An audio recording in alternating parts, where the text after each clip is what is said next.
Hello YouTube, this is Mark. I guess this is my channel still, Retro Gaming Wales, making a bit of a comeback, maybe a one-off, but as you can see from the title, I was at the Cardiff Gaming Market today, at the Utility Arena, the CIA in Cardiff, and yeah, it was a bit of a short notice thing. I went with an old friend who I used to work with, and his brother. So I live down past Swansea. For those who don't know Wales, well, maybe they know where Swansea is, but I live up the valley from there. So drove down to the train station, one stop after Swansea. Met my friends who are in Swansea on the train to Cardiff. Good catch up. I haven't seen him for a while. On to the event essentially. So a little did I know, the Cardiff Gaming Market, that's replay events. So that is the same organisers as like Play Blackpool, which I've been to in the past, which with many of my YouTube friends, which were fun times. And yeah, little did I know there was actually a Comic-Con, or not a Comic-Con, the Cardiff Game something con next door to it. So it was like half the hall was the gaming market, and then the other half was this like Comic-Con kind of thing, and some meet and greets and things. But yeah, I didn't know that, and as it goes, I did go in both. You could get across to both, but yeah, it got there in the afternoon. I think there were slots when people could come, so I think I had the cheap tickets, if I'm honest. Yeah, so I got there, and it was rammed. It was like proper full. There's lots of stalls, to be fair, in the gaming market. It's good to see like lots of different variety. It wasn't just games. It was like all like merchandise, and I had like Pokemon cards and like t-shirts and like the bloody swords. The famous fudge thing was there. I think that was over the Comic-Con side, to be fair. Why do they sell fudge at game conventions? I don't know. It must be a deal. But there was a fudge stall anyway. But yeah, I got there.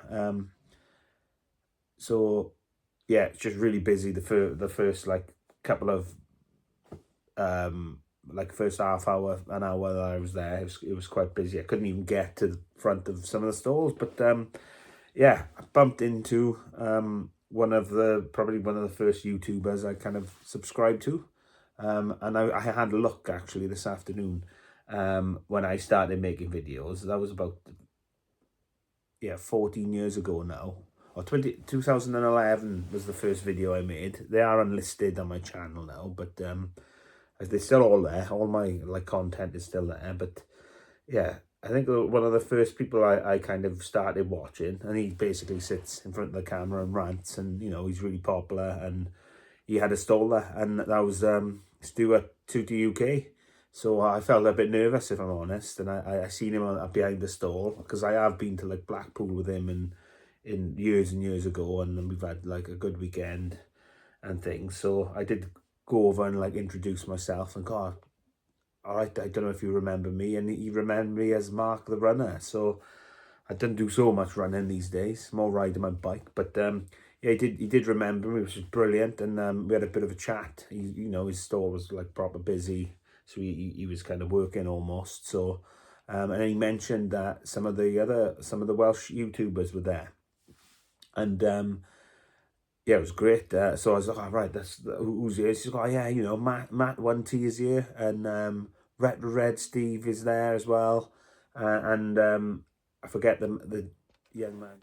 Yeah, the Craig Godwin, and I've not he was there as well, which was nice to meet him too. They were there like as three of them. I think they travelled down together.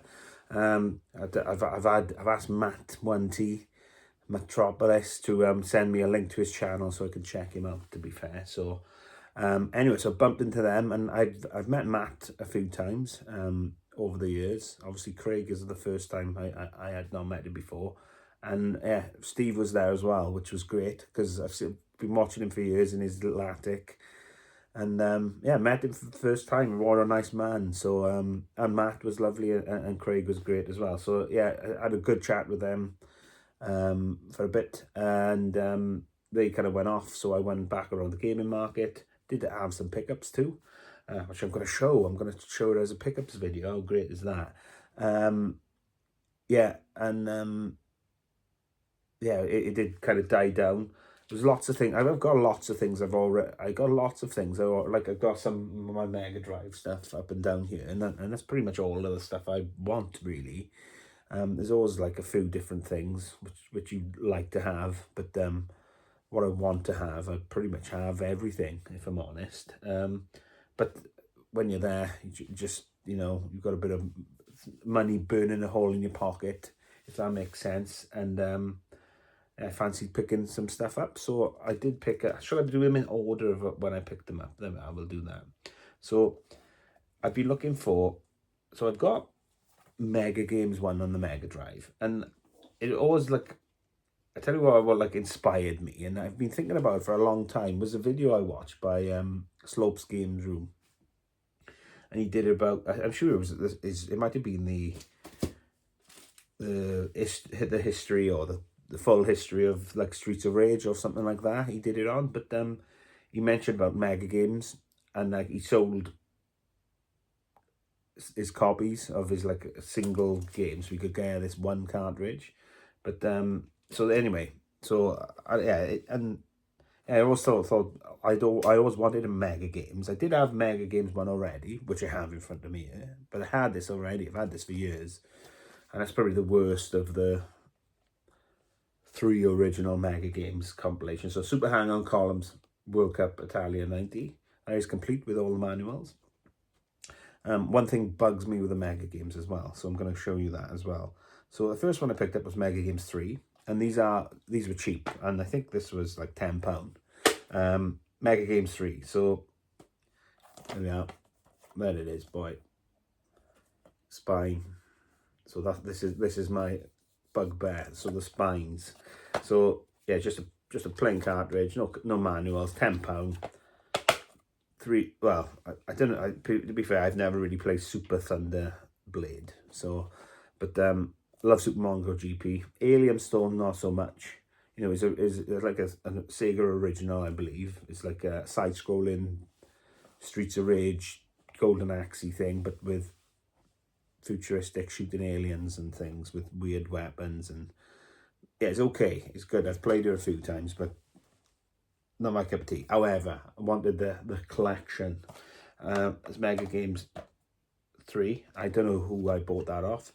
So I did go back to the UK Stewart stall, and I was looking for some boxed N64 stuff.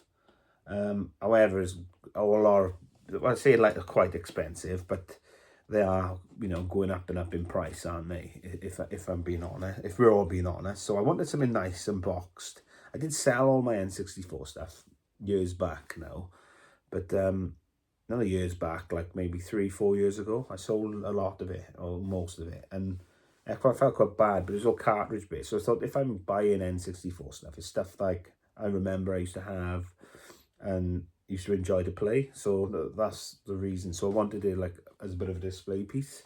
So I did pick up Diddy Kong Racing from Stewart.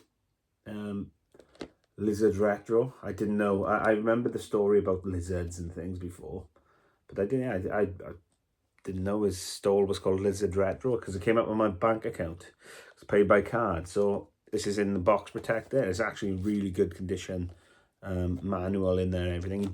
He also did me a discount as well, so which was really well appreciated. So thank you for that.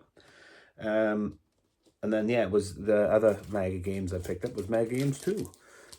Which is this one, probably the best one, isn't it? Revenge of Shinobi, Streets of Rage, and Golden Axe. There's no manuals in here either. I'm not going to open it. You've all seen it before. But here's my bugbear with the spines. And tell me if there is an alternative art. Like why Mega Games 1 is in that theme. Mega Games 2 and 3 look like much better. And they got like matching spines. And they also got matching cover art. And then Mega Games 1 is this like random one. just does my head in really. But yeah, I felt quite nostalgic bumping into some of the people. There's also a few other people I bumped into I knew as well, like a game shop in Port Talbot, and I have not been down there. Using the other side, the Comic-Con bit. But I had a good chat with him. I spent some time with friends as well, and I kept bumping into Matt and Steve, that group as well. And it was just a really nice thing. And I've like messaged Matt since, so let me know when you go into something else in the future. Yeah, it'd be cool to do a few more things like that. I think it's quite an enjoyable part of like that community, and I'm not really part of it anymore, I guess. Well, that's my fault, but we all like move on and have families and responsibilities, and obviously just hasn't taken a priority to sit down and talk to a camera on my own at night. But yeah, I still got lots of my original stuff. I've moved house quite recently actually, and I actually got a whole like downstairs room now to myself with all of my stuff and some of my Pokemon stuff, my Sega stuff. Not so much Nintendo 64, but I've still got the console, and I've got the Diddy Kong Racing nice and boxed now, which can sit on the shelf, and I can also play it. But yeah, that's it. I'm not going to go on any longer. Thanks for everyone I bumped into today. I had a really good time. Something I'd love to do a bit more of in the future. And I'll catch you in the next one. Bye for now.